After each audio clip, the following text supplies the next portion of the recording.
is favored by 6.5. Almost an insult. That is one I would bet on. Yes, no shocker here. Not gonna surprise you with anything.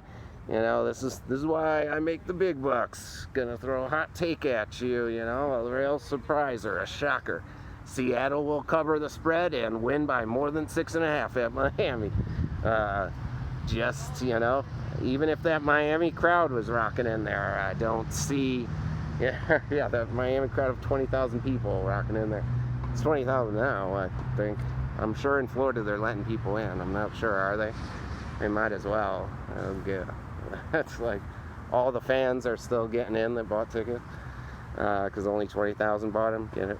Anyways, Seattle will win by more than 6.5 easily. I think that's pretty obvious. I'd be impressed. Ryan Fitzpatrick has those amazing out-of-control games. You're like, how the hell did he do that?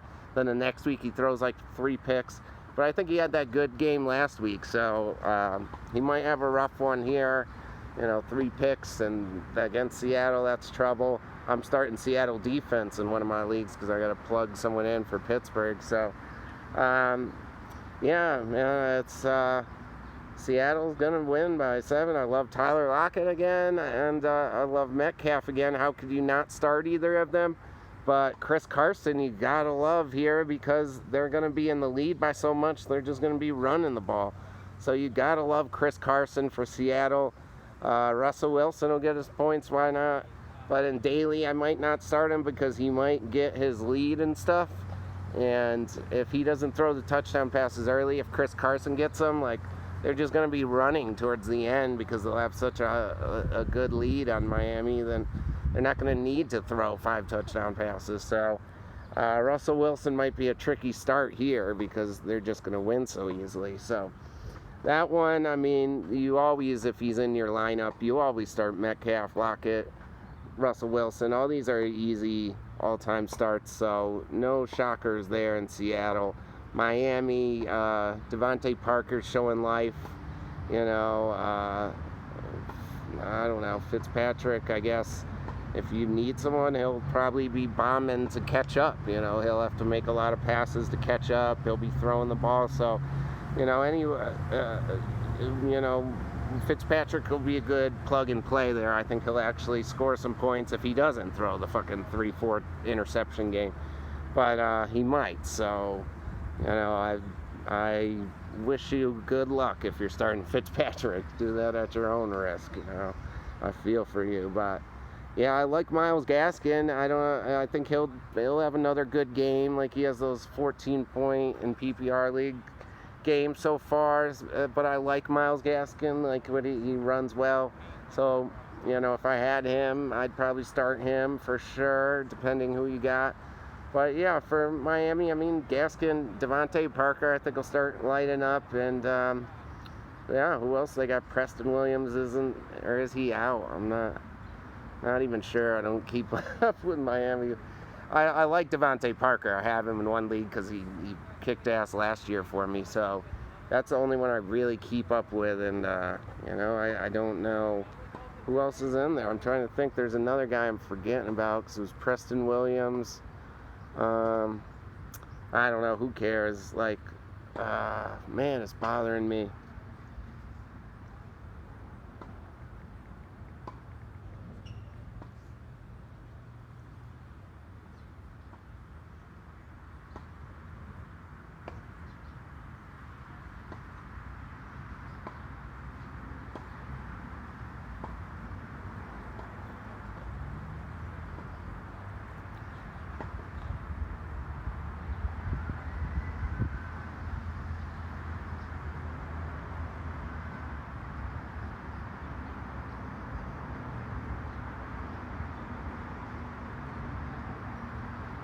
Yeah, it's just basically, you know, Preston Williams on here, you know, who is it? Austin Jackson? No.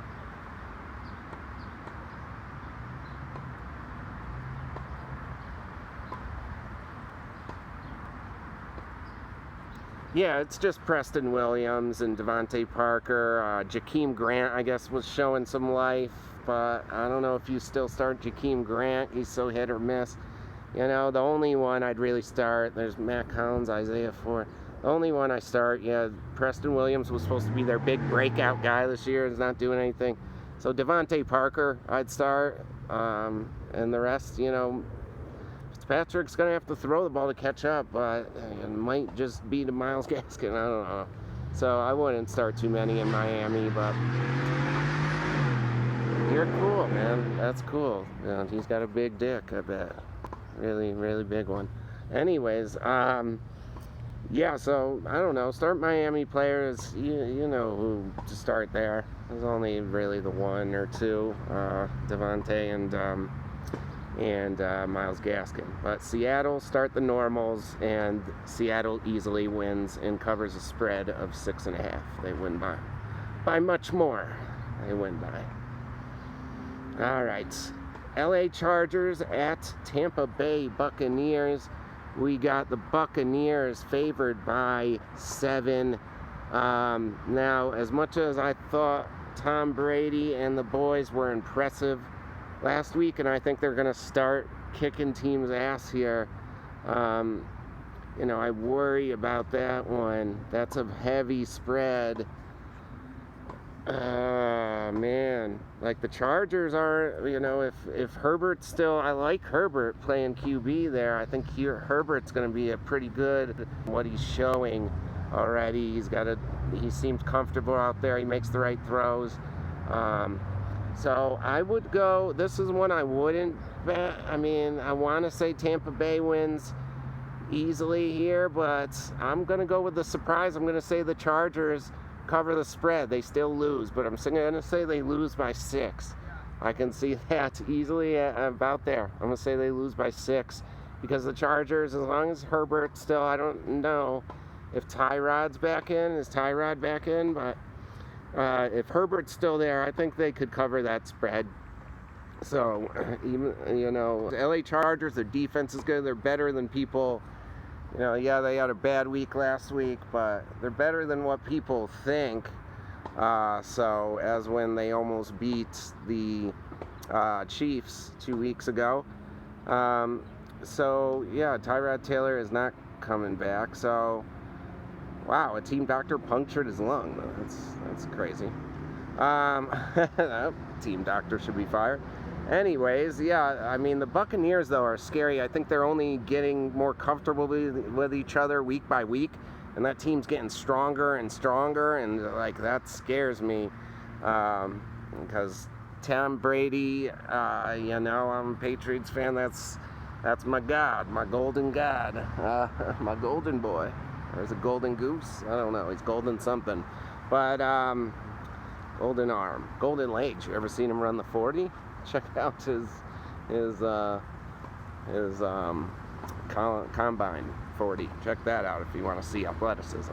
Anyways, yeah, I mean, I love Chris Godwin. I love Mike Evans, you know, and Gronk's getting better. Like, I'm starting Gronk, I think, in my season long. I've had him on my bench stashed, and I think I'm going to start him this week. So for daily fantasy, I think Gronk is your sneaky good play at tight ends to save some money because he's probably cheap, good value pick. Because Gronk's going to get those receptions this week. He got, 6 or 7 or something last week, but he had like 9 targets. So I think it was 6 of 9 or 7 of 9 he caught. And, you know, got a decent amount of yards, but scored like 11 points, I think. But that just shows he's been getting more after 0. Now he's slowly getting more and more because he's getting more comfortable.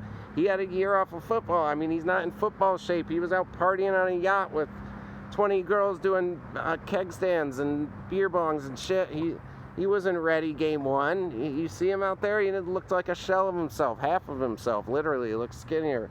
But he wasn't ready for football, and now he slowly is. He more and more is, and people forgetting.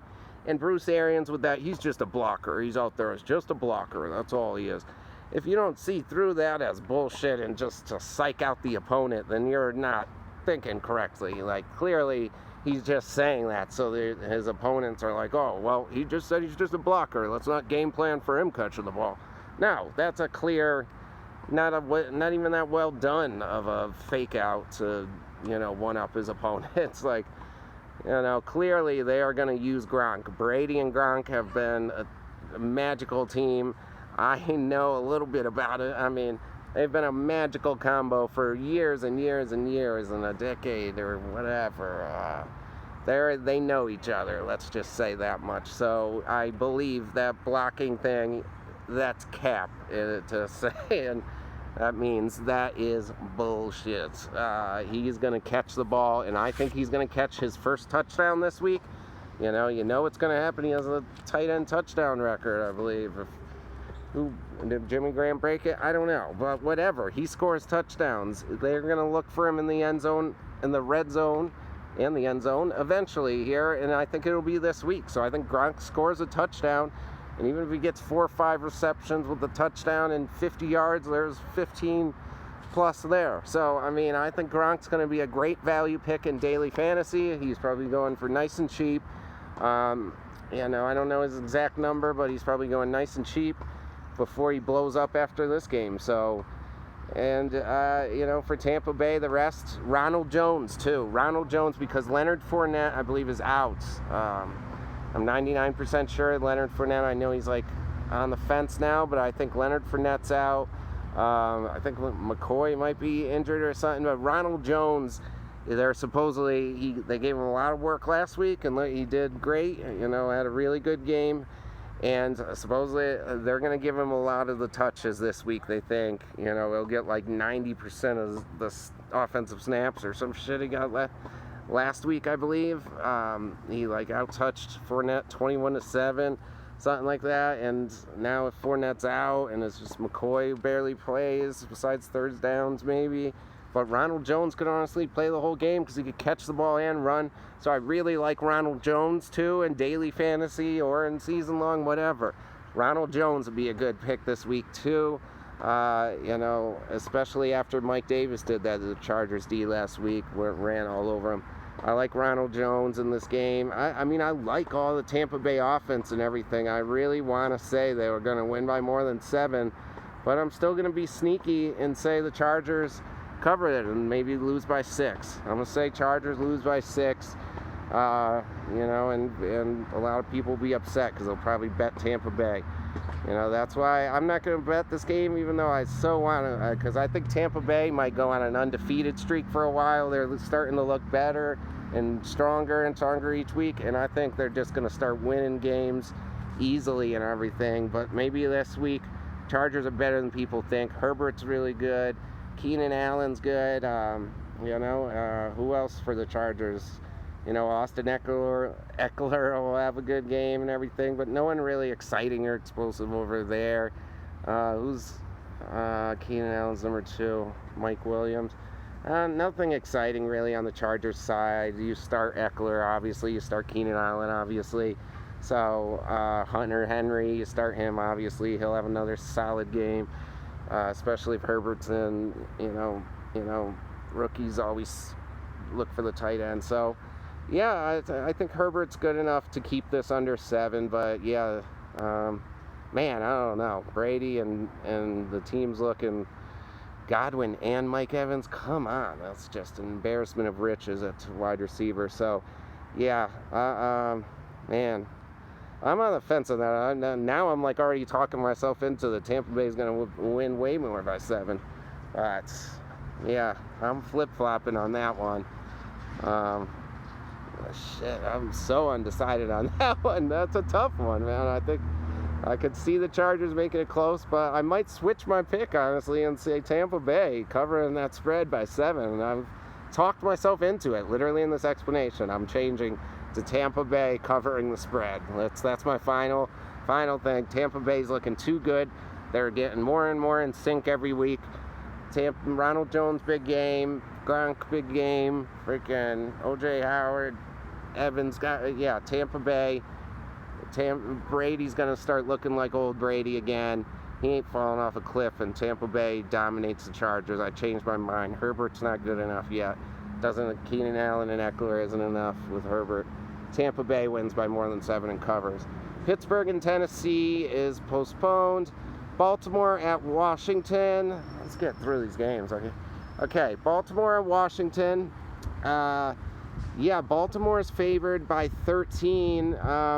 See, this one, I would say that the Redskins are going to cover there. I know Baltimore's coming off a disappointing loss where they thought they'd keep that game closer, and the Chiefs kind of just dominated, kind of ran them over. And I think Lamar will want to prove, even though he proved me last week, I predicted Lamar was going to go crazy. He's going to prove everyone he's better than Mahomes and blah, blah, blah. And yeah, that did not happen. So Lamar will want to prove himself, you know, and I think Mark Andrews will have a big game here, 2 touchdowns or so. Mark Andrews definitely. Hollywood Brown, obviously, I think he'll have a good game, pretty decent there. But yeah, Lamar Jackson will have a big game here. He'll have that big running game, he'll lead them to victory. You know, I like J.K. Dobbins always as a little secret PPR play. If you can get him in daily, J.K. Dobbins will probably do some work. But Mark Ingram too, because they're going to be in the lead, so they are going to run the ball. So Mark Ingram can have that big game, actually. Sometimes I forget about Mark Ingram there. Don't forget about Mark Ingram. So, yeah, he could have the big game because they're going to be in the lead and running the ball.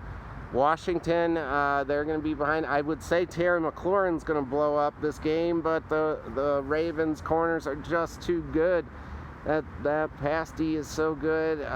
You know, it's tough to say here. But I think Washington keeps it under 13, though. I think they lose by like 10 in the end or so. So I do think, or at the least you get maybe exactly 13-point win and you wash or scratch, whatever you call it. I use poker terms. But yeah, Washington here,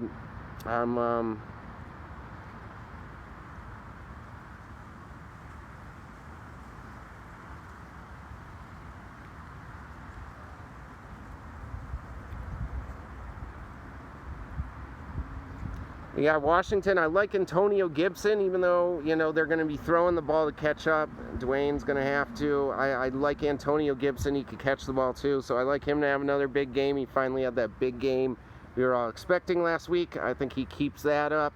So definitely if you could get Antonio Gibson in daily, that wouldn't be bad. Terry McLaurin, I think, will have a good game anyways. You can't always go that, oh, it's tough cornerbacks. He's automatically not going to have a good game. I don't see that true either. So I think Terry McLaurin has an all right game because, you know, who else is Haskins going to really throw to that's talented enough? There might be a couple gems I'm not remembering there in Washington, but whatever. I can't think of them right now, and I don't care. I don't care because I'm not playing anyone on Washington. I got no sleepers there. I don't want to play anyone on the Washington football team. I just don't trust them. So I'm not even going to recommend you play anyone on Washington besides Terry McLaurin or Antonio Gibson. That's it. So Baltimore, you play all the normal. But Washington covers that spread, only loses by 10, you know, maybe 7, at the worst 13, and you wash. But Washington, I think, will cover that spread. So actually bet Washington. Just don't play any players on their fantasy, on their team. All right, Rams, New York Giants at LA Rams. Rams are favored by 12.5. I think the Rams actually cover the spread here. I know my friend Mike is going to kill me, but the Giants are in disarray, man. I don't, you know, Devontae Freeman wasn't the answer. Deion Lewis, I played Deion Lewis in one league because I thought maybe they were going to throw Deion Lewis in the beginning and then Devontae, or at least a timeshare. But no, the coach was just capping. He was just saying a joke to throw the other team off because he needs any help he could get, you know, game plan-wise. So, yeah, he was saying Deion Lewis would start, and Devontae Freeman played the whole damn game. Deion Lewis got like 2 points at the end, but that's neither one are the answer. And yeah, they just look so bad. Darius Slayton didn't even look good. I don't know. You know, I hope Evan Ingram has a big game. I want to say he will because I have him in 2 leagues. So I want to desperately, very badly say Evan Ingram has a big game for the Giants, but I don't know. I'd be scared to play Darius Slayton. I'd be scared to play any wide receivers on the Giants, just the way Danny Dimes playing, honestly. I don't even know if Sterling Shepard's playing. I think he's out.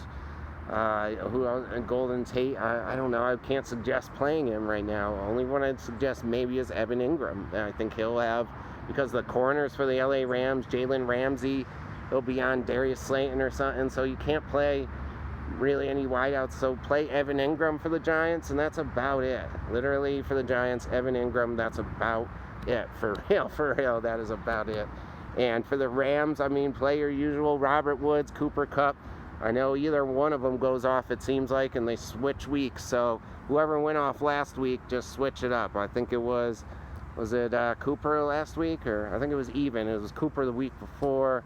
So I don't know. But you got to start Robert Woods if you have him in your lineup anyways, and Cooper. And yeah, I mean, you got to start Darrell Henderson Jr. I'm starting him. I started him over Melvin Gordon the third, Melvin Gordon had 25.8 points, so little man. So Darrell Henderson, you better go off. Malcolm Brown isn't doing anything. Cam Akers is still out.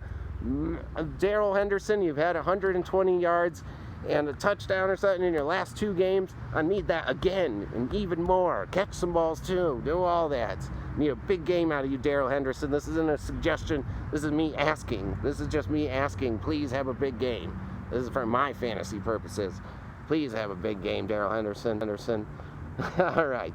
So, yeah, LA Rams, you play all the usual players, and they cover the spread. They beat the Giants by more than 12.5.